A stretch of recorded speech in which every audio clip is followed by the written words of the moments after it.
very evident she was probably living rough. Yep. She didn't just share her story. She actually had the Bible open, and she actually brought a very profound thought from the Bible. Yeah. And she was speaking actually from her own personal faith. I found that super impressive. An empowered faith community. So it's not just a meal. No, it's not. So there's definitely an intentionality to disciple people to and through Christ. And as I said before, through that journey, we want people to understand that they've connected into a family on mission. And it's interesting you raised the example of the lady that read the Bible and shared her own personal testimony. So I think I know who that person was. And yeah, she's doing life tough. So I can share a little bit more information. So this is a lady with some significant mental health problems. She's had some significant challenges with addictions, you know, some really hard times in life. And yet somehow or other, she's able to share her challenges in a very vulnerable way through the gospel. But what's really important in that part of the journey, Dale, is that we've got a culture in our empowered faith community where that lady, I think her name was Sandy, she's not just delivering a message and a testimony. We're engaging people in contemplating those scriptures. So it's like the Discovery Bible method that we're really keen to share in the building discipleship culture.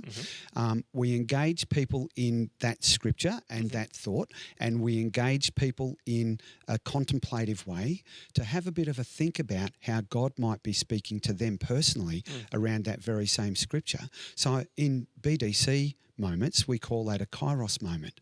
So we're trying to not just engage people to be empowered to deliver the devotional message and to share their testimony, and hopefully that'll be inspirational for others, but we're also trying to develop a culture where people are contemplating the very same message and asking God, how does that apply to me? And the hope would be that out of that process, there would be transformation and growth. So in this, in your empowered faith community in Rosebud, do you ever see anyone actually put their trust in Jesus? Oh, yes, yeah. I mean, and that's obviously a delight for me. But I think over the last 4 years, I think we've had something like 25, I think, baptisms. Yep. 25 baptisms. 25 baptisms and a number of other people who have made faith commitments, so first-time commitments to follow Jesus. But, you know, can I share very quickly an amazing empowered story about that? Yeah. There's a very famous story about the woman at the well who goes and she has an encounter, revelation encounter of Jesus Christ, and then goes to her community and tells her community, come and meet this guy. Yeah. So I think we've got our version of the woman at the well down at Rosebud, and a lady by the name of Sharon who joined our community. She joined in a context of family violence. She had the biggest black eye I'd ever seen in my whole career when she first arrived. She was living in a shed, a tin shed, so I don't think a converted shed. She came to our group. She came to faith in our journey. She came to faith. She completed the Alpha course. You familiar with the Alpha course? Yep. So she completed the Alpha course, and she came to me and she said, I feel God is telling me, Mark, to lead this Alpha course for my community. So we empowered. We had a coach mentor come alongside this lady, Sharon, a lady by the name of Alison, who's also a trained Alpha leader. And together, Sharon and Alison led the Alpha course for the same community. And through that, we had a number of baptisms and first-time faith commitments. So that's the sort of journey that we're on. Yeah, Mark, it's absolutely fantastic. So, Mark, out of the journey, so you said for the last 3 years you've been journeying with BDC. Yeah. But you're a 30-year campaigner in your domain of ministry. Yeah. So what have been the challenges? You've kind of been exposed to a way of thinking with building a discipling culture. Yeah.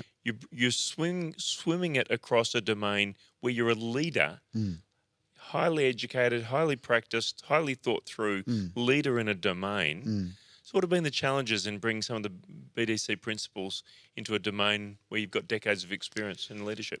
Well, that's a great question, and we probably haven't got long enough for me to really do credit to that fantastic question, Dale. I think in a sense, and it's a little embarrassing in a sense to confess this, but in a sense, you know, I think I've been hopeful more than strategic that in my work, that Christ would be seen, Christ would be known, and the kingdom would be extended, the kingdom would be grown. Yeah?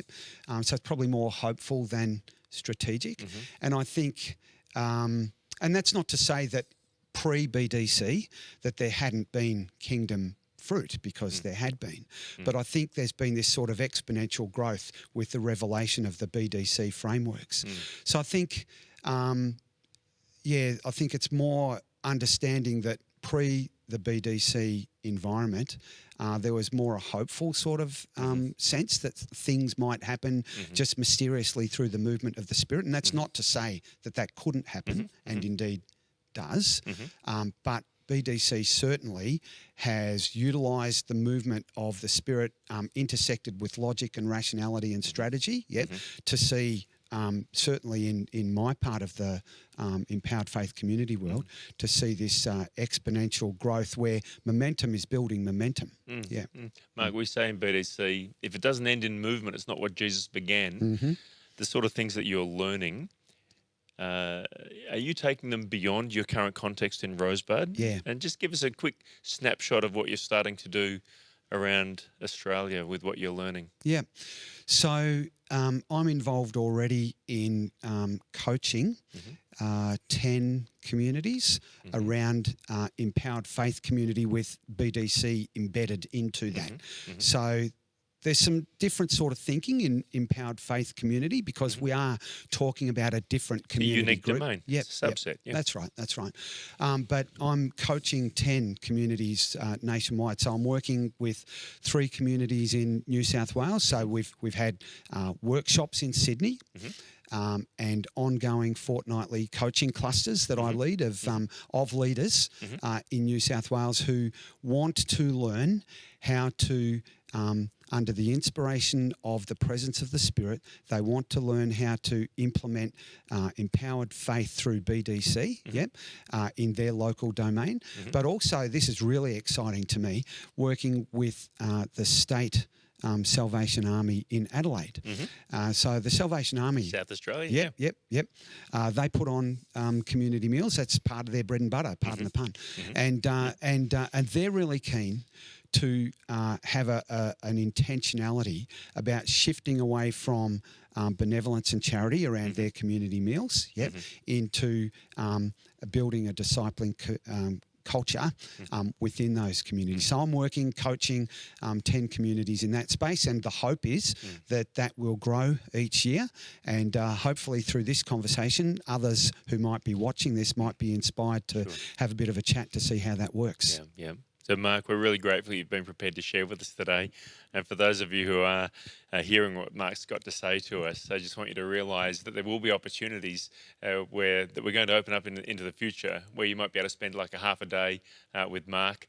And just to unpack a little bit further, because if you're doing that type of ministry, that's your domain and it's your passion, then there's so much we can learn as we apply the BDC principles into empowered faith communities. Thank you so much, Mark Matthews. Thank you, Dale. Much appreciated.